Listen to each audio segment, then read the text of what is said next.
لاپتہ بلوچ بازیاب نہ ہوئے تو وزیراعظم پر مقدمہ ہوگا اور گھر جانا پڑے گا۔ اسلام آباد ہائی کورٹ نے لاپتہ بلوچ طلباء کی عدم بازیابی پر سخت برہمی کا اظہار کیا۔ جسٹس محسن اختر کیانی نے وزیر داخلہ سرفراز بگٹی کو مخاطب کرتے ہوئے کہا کہ کوئی بھی ماورائے قانون نہیں۔ محسن اختر کیانی نے کہا، آپ بند کمرے میں مجھے کہانی نہیں سنا سکتے، جو بتانا ہے یہاں بتائے۔ سرفراز بگٹی بولے، جو کچھ لوگ افغانستان چلے گئے معاملہ حل کرنے کی کوشش کریں گے۔ عدالت نے لاپتہ افراد کے معاملے پر مقرر فوکل پرسن کو لاپتہ افراد سے متعلق کیس ٹو کیس تحقیقات کر کے رپورٹ پیش کرنے کی ہدایت کر دی۔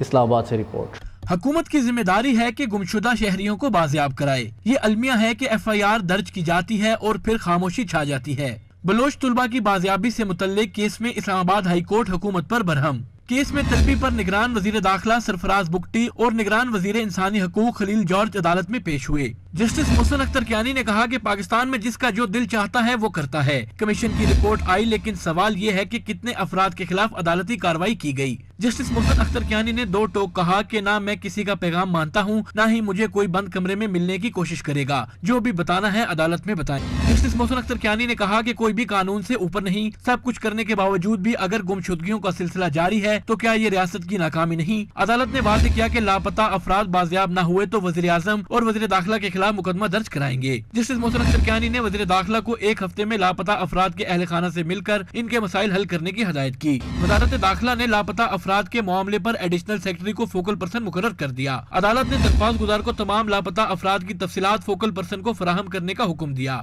ساتھ ہی فوکل پرسن کو کیس ٹو کیس تحقیقات کر کے رپورٹ پیش کرنے کی ہدایت بھی کر دی۔ کیس کی آئندہ سماعت 10 جنوری کو ہوگی۔